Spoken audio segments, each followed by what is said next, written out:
Oke, assalamualaikum warahmatullahi wabarakatuh. Waalaikumsalam warahmatullahi wabarakatuh. Perkenalkan, nama saya Kak Sari. Nah, di sini saya mau memberikan materi kepada teman-teman semuanya mengenai salah satu materi yang akan keluar waktu soal ujian UTBK nanti, yaitu pada bidang pembahasan subtes pengetahuan pemahaman umum dan pemahaman bacaan dan menulis. Nah, mulai dari sini saya akan menyebut pengetahuan pemahaman umum dan pemahaman bacaan dan menulis itu sebagai PPU dan PBM. Oke, selanjutnya materi yang kita bahas hari ini yang pertama adalah materi PPU, yaitu memahami informasi faktual dalam teks. Yang kedua, menentukan hubungan sebab akibat dalam paragraf. Materi kedua yaitu PBM, yaitu menyunting kalimat tidak efektif serta memperbaiki struktur dan makna kalimatnya.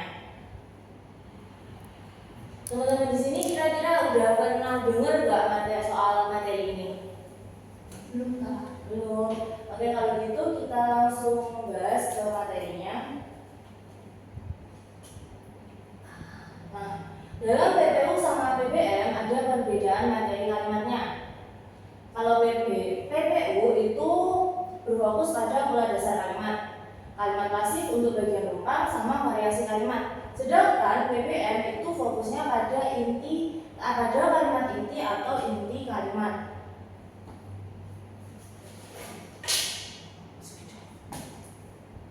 Oke, selanjutnya kita langsung bahas soal aja ya, supaya lebih paham nanti soal bagaimana kita mengerjakan soal UTBK nanti. Oke, selanjutnya teks pertama yang akan kita bahas adalah teks PPU. Nah, di teks kalau kita mengerjakan soal UTBK itu fokusnya jangan langsung ke soal yang ada di sini, kan di sini soalnya biasanya panjang-panjang. Nah, kita lebih fokusnya itu lebih ke pertanyaannya.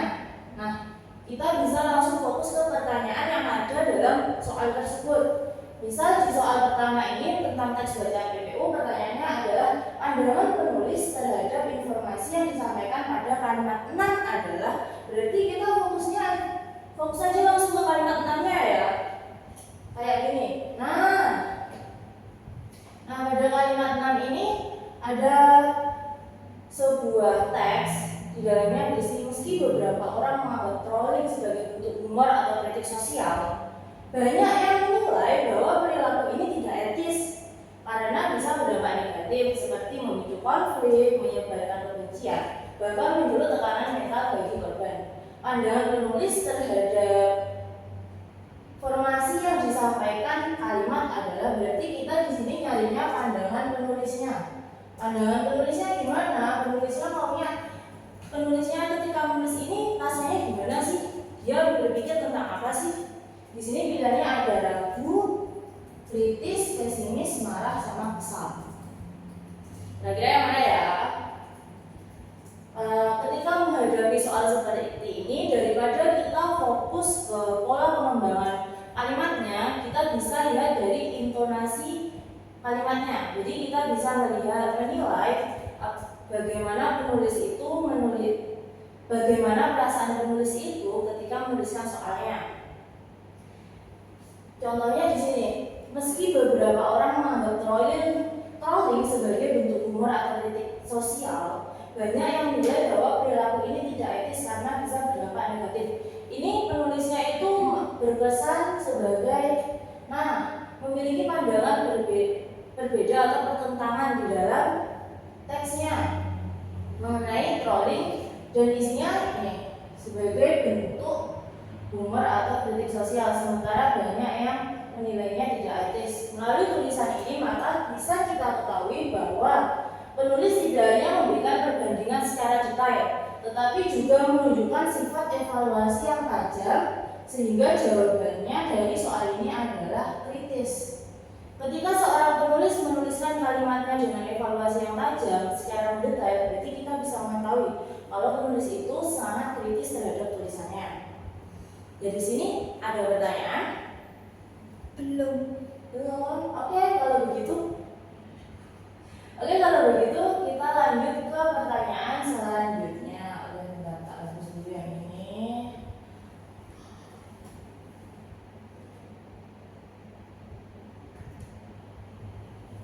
Oh,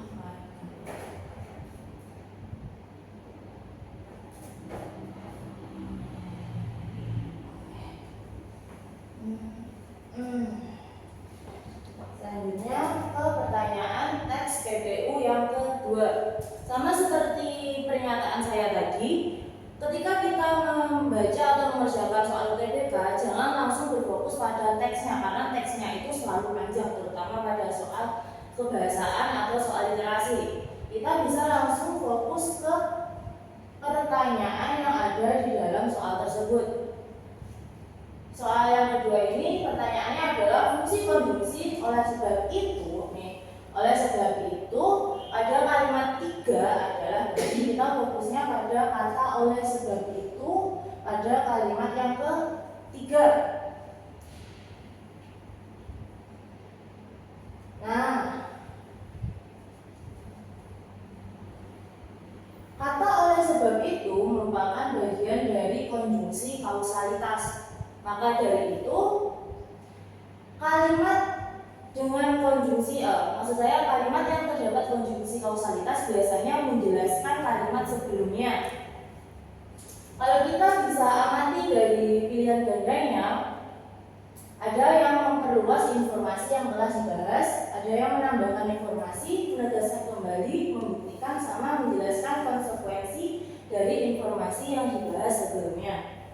Penjelasannya sebagai berikut. Konjungsi oleh sebab itu yang berada pada kalimat 3 ini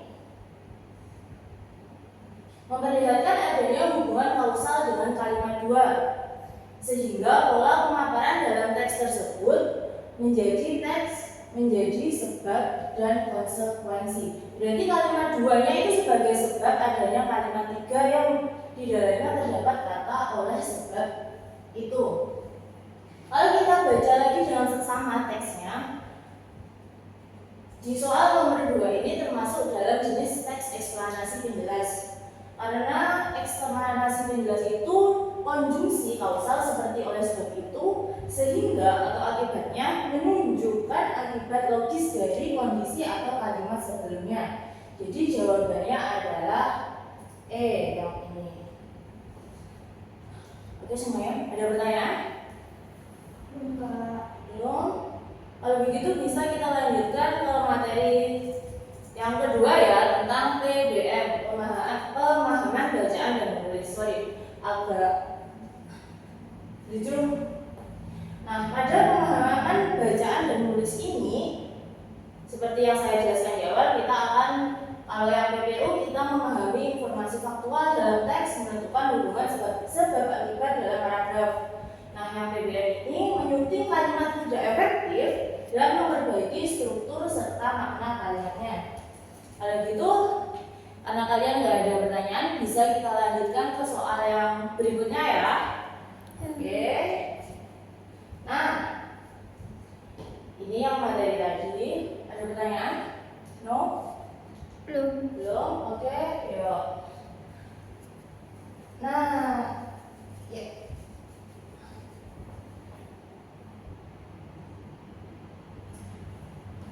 Di soal yang pemahaman bacaan dan menulis lebih berhati-hati pada pola penggunaan kalimatnya. Nah, seperti yang saya bilang tadi, kita langsung fokus pada pertanyaannya ya. Di sini pertanyaannya, kata yang dapat dihilangkan tanpa menyentuh makna secara keseluruhan pada kalimat. Nah, pada soal jenis ini kita biasanya bisa menggunakan 3 cara untuk mengetahui bagaimana cara mencari jawabannya. Karena kita fokus ke kalimat 6, maka kita baca dulu kalimat 6-nya. Di sisi lain, struktur kepemilikan klub yang lebih fokus berpusat pada keuntungan finansial daripada prestasi olahraga membuat pengembangan tim terhambat. Ini timnya tim Manchester ya. Kalian tahu Manchester nggak? Tahu dong. Berapa kali kalah ya? Manchester United. Berapa kali kak? MBO berapa kali kan ya? Awas juga, it's okay. Merchandise-nya masih mahal kok. Oke, kata yang dapat dihilangkan tanpa menyentuh makna secara keseluruhan pada kalimat 6 adalah penjelasannya sebagai berikut. Terdapat beberapa cara untuk menyelesaikan soal seperti ini. Yang pertama adalah kita mencari pola subjek dan predikatnya. Nah, pola subjek dan predikat, kalau pola subjek dan predikatnya normal, kita bisa cari yang penghematan katanya. Apakah kata itu sudah efektif atau belum? Atau bukan kata sih, apakah kalimat itu sudah efektif atau belum? Dan terakhir, kalau bukan 1, 2, yang ketiga itu adalah kesejajaran imbuhannya, kesejajaran antar klausanya. Nah, buat soal nomor 1 pemahaman bacaan dan menulis ini, kita cari dulu pola yang awal, subjek sama predikatnya. Nah, subjeknya yaitu struktur kepemilikan huruf. Oke, ini subjek. Yang kedua, predikatnya yang lebih fokus berpusat. Dan kemudian juga objeknya ada 2, keuntungan finansial dan prestasi olahraga. Dari sini kita tahu subjek sama predikatnya bukan masalah, berarti kita cari yang penghematannya. Oke, yang penghematan katanya. Kalau di sini kita tahu ada kata lebih. Di sini kan ada yang itu bisa jadi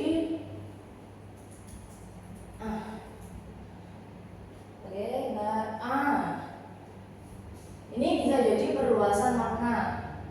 Bisa kita curigai kata setelahnya. Nah, apabila kita menghapus kata lebih, kalau lebih dihilangkan, kita masih punya kata daripada. Nih di sini. Nah, di kata daripada ini juga bermakna lebih pilih. Jadi bisa disimpulkan kalau jawabannya itu adalah B. Kalau kata lebih kita hilangkan, makna keseluruhannya bisa tetap sama. Tapi kalau kita menghilangkan struktur, maka di sisi lain kepemilikan klub, kepemilikan bergantung pada siapa, menjelaskan siapa, kan nggak ada kepemilikan, jadi harus dijelaskan strukturnya dulu. Kalau kita hilangkan fokus, jadi struktur kepemilikan klub yang lebih berpusat, bukan fokusnya lagi. Selanjutnya, kalau finansialnya dihilangkan, cuma ada keuntungan saja, jadi enggak bisa. Berikut juga dengan kata olahraga. Dari sini ada pertanyaan. Oke. Kalau belum ada pertanyaan, kita bisa tarik kesimpulan dan saya kasih tips untuk mengerjakan soal UTBK-nya. Ketika kita mengerjakan soal UTBK,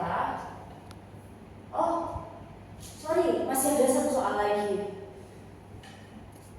Oke, soal kedua yaitu kalimat 5 perlu disempurnakan dengan cara. Bagaimana cara kita menyempurnakan sebuah kalimat? Ini masuk lagi ke efektifan kalimat lagi ya. Ada 3 pola di sini. Kita cari dulu subjek sama predikatnya. Seperti penjelasan pada soal sebelumnya, mari kita cari terlebih dahulu pola pembentukan kalimatnya. Nah, masalahnya hal yang menyebabkan X ini itu merupakan klausa relatif yang butuh subjek penjelas. Nah, jadinya masih belum menjadi subjek yang sebenarnya. Coklat putih juga subjek yang tersirat, tapi tidak terhubung dengan gramatikal yang benar. Selanjutnya ada kata yang ini menunjukkan adanya perluasan. Maka dari itu dibutuhkan kata penunjuk penegasan agar memperjelas di mana letak subjek sama predikatnya. Nah, kebetulan di pilihan gandanya ada kata penegasan yaitu itulah. Nah, di sini kita bisa mulai memilih jawabannya. Dari pilihan yang terdapat di pilihan jawaban, kata itulah dapat digunakan sebagai kata penegasan untuk menunjukkan hubungan sebab akibat yang kuat dalam kalimat 5 sehingga pola pembentukannya menjadi Hal itulah sebagai subjek yang menyebabkan dan seterusnya sebagai predikat, dan jawabannya adalah B. Oke? Selanjutnya saya akan kasih kalian seperti yang tadi saya bicarakan, ada tips untuk mengerjakan soal TBK yang satu. Periksa kelengkapan subjek dan predikatnya, waspada kalimat yang menggantung, cari kata penegas jika dibutuhkan, jika ada di pilihannya. Itu mungkin jawaban kamu, semakin cepat kamu mengetahuinya, semakin cepat kamu mengerjakan soalnya, semakin banyak waktu yang bisa kamu gunakan. Dan terakhir, jangan tergoda menghapus kata jika masalahnya terdapat di struktur. Sebagai penutup, saya sarankan untuk mendalami PPU itu kita menguji pemahaman isi teksnya. Kalau PPM menguji ketepatan bahasa. Kunci sukses dalam mengerjakan soal kebahasaan adalah baca sendiri dan pahami fungsi setiap katanya. Oke? Terima kasih. Kejarlah mimpimu sampai ke langit ketujuh, karena jika jatuh kamu masih berada di awan. Saya tutup buat hari ini. Terima kasih atas perhatiannya. Wassalamualaikum